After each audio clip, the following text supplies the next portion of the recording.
What if I told you that the difference between failing a high-stakes tour guide exam and becoming the absolute best guide anyone's ever had has almost nothing to do with memorizing dates? Well, imagine this. You're standing completely alone in the middle of a ruined ancient Roman city. The wind is whistling through these broken stone streets, and massive walls are rising out of the earth just like the skeleton of a forgotten civilization. Right in front of you, a panel of stone-faced examiners waiting for you to begin. You have exactly 15 minutes. 15 minutes to pull off a miracle and transform these silent, dead ruins into a living, breathing world. Suddenly, your heart is just racing. You open your mouth, but your mind goes completely blank. Wait, was the colony founded in 304 BC, or was it 303? Which emperor rebuilt this section of the Forum again? And what was the exact width of that main street? And which temple came first? The facts you literally spent months memorizing are just slipping away into the void one by one. For a lot of candidates, this is the exact moment everything completely falls apart. The rote memorization totally fails under the intense pressure, and the whole presentation just crumbles right in front of the examiners. But the very best guides, they don't panic, because they know a secret. They understand the absolute biggest mistake most people make when visiting ancient ruins is believing they're looking at the past. They're not. They're looking at the aftermath. They're just looking at scattered stones. It's a massive puzzle with thousands of missing pieces. You can't just recite cold facts about an aftermath. Okay, let's dive into this. Amateurs, you see, rely on memorizing sterile dates and endless architectural measurements. But the masterclass guides, the ones who survive and actually thrive, they shift entirely away from that sterile memorization. Instead, they focus on geography, on power, on strategy. They answer the single most important question right out of the gate. Why does this place actually exist? And that brings us to what we call the geopolitical wide-angle strategy. This right here is your ultimate secret weapon. It's a mental map. When you draw a blank on a date, you don't just guess. You take a huge step back and rely on the universal, overarching concepts of Roman urban planning and military strategy. This framework works everywhere. It turns silent ruins into a gripping narrative, literally no matter where you're standing.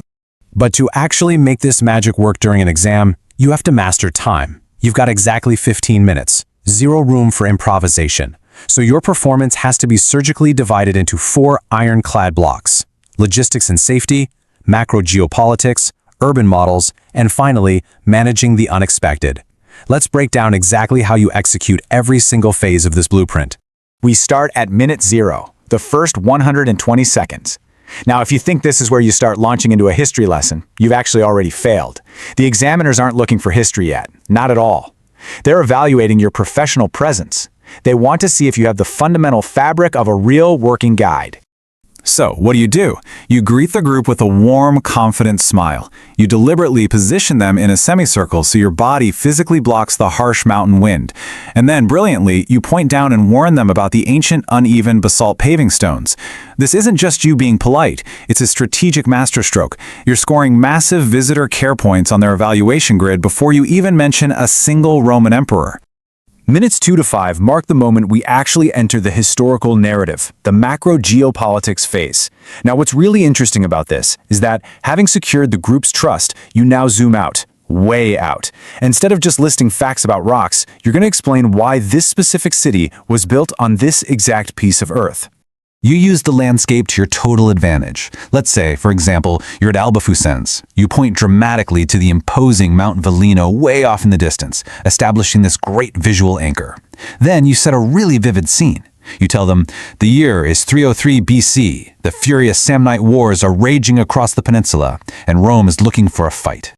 You explain that Rome didn't just build some random settlement out in the wilderness for the fun of it. No way! They planted a highly strategic military vanguard, a literal thorn in the side of the local Marzi and Equi populations to completely dominate them. By framing the ruins this way, you're basically shouting to the examiners, hey, I don't just memorize floor plans, I understand the grand strategy. And honestly, they will absolutely love it. Which brings us to the longest, most crucial phase of your presentation, minutes 5 through 12. The urban models phase. Think of this as your emergency parachute. Because look, if your memory suddenly fails, and you can't remember who funded a specific marketplace, it doesn't even matter. You just deploy the standardized urban models. You explain how the strict Roman orthogonal grid, those perfectly straight intersecting streets, wasn't just practical city planning. It was the geometric order that defeats chaos. It was a formidable psychological weapon. Whether a Roman citizen was out in the blazing desert or a dark European forest, this strict, familiar layout made them feel powerful, civilized, and perfectly at home. Let's move to and see how this builds an unstoppable, highly logical walk right through the ancient city's core features. First, you start with the main commercial artery, the superhighway of the time, like the Decumanus Maximus. Then, you point out that perfect grid. Finally, you move to the core landmarks, the market, the baths, the amphitheater. It's this flawless flow of information that requires almost zero rote memorization. And when you talk about those landmarks, you definitely don't bore everyone with the exact measurements of the amphitheater steps. Come on. Instead, you help them visualize the past. You talk about the profound meaning behind it all. Panem et circenses, bread and circuses. You explain how the public baths and the bloody gladiatorial games were actually calculated, supreme tools for social control and assimilation. You're giving them the deep soul of the place, rather than just a boring list of ruined walls. So now, we're in the final stretch, minutes 12 to 15. This is the critical moment where you have to handle the inevitable chaos of the real world, like noisy tourists or incredibly strong winds, and finish strong. Because out on a real archaeological site, chaos is pretty much always just around the corner. Say a massively noisy tourist group walks right next to you during your big climax, or a huge gust of wind completely drowns out your voice. An amateur guide, they'll just yell and get super flustered. But the professional? You just stop speaking. You smile calmly. You wait for the disturbance to pass, preserving your voice. This kind of theatrical pause shows immense situational control. You effortlessly regain command of the group. Once you have that control back, you launch into an epic, visually poetic closure. You physically turn your group away from the stones and out toward the vast landscape. You might point toward the Fucino Plain, tell them how it was once a gigantic lake that was drained in the 1800s, or describe the ancient, fascinating rite of transhumance, the seasonal migration of the shepherds. Directing their gaze to the horizon like that leaves an overwhelming, lasting impression of your authority. Pulling all of this together, we see the anatomy of a true masterclass performance.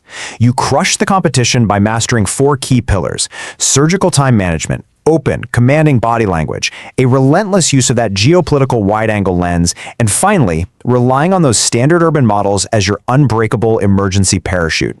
So, the crucial point is, when you abandon the anxiety of treating history like a mechanical memory test, you unlock something amazing. The true test isn't memorizing an encyclopedia. It's turning history into an unforgettable experience. It's about helping people see what no longer exists. It's a story of human ambition, of raw strategy and survival. Which leaves us with one big question. Think about it. How many silent ruins out there are just waiting for someone with the right wide-angle perspective to magically bring them back to life? Next time you visit an archaeological site, don't just stare at the scattered stones. Zoom out. Because history rewards those who can see the bigger picture. And sometimes, the biggest picture begins with a single stone beneath your feet. Thanks so much for joining us for this explainer.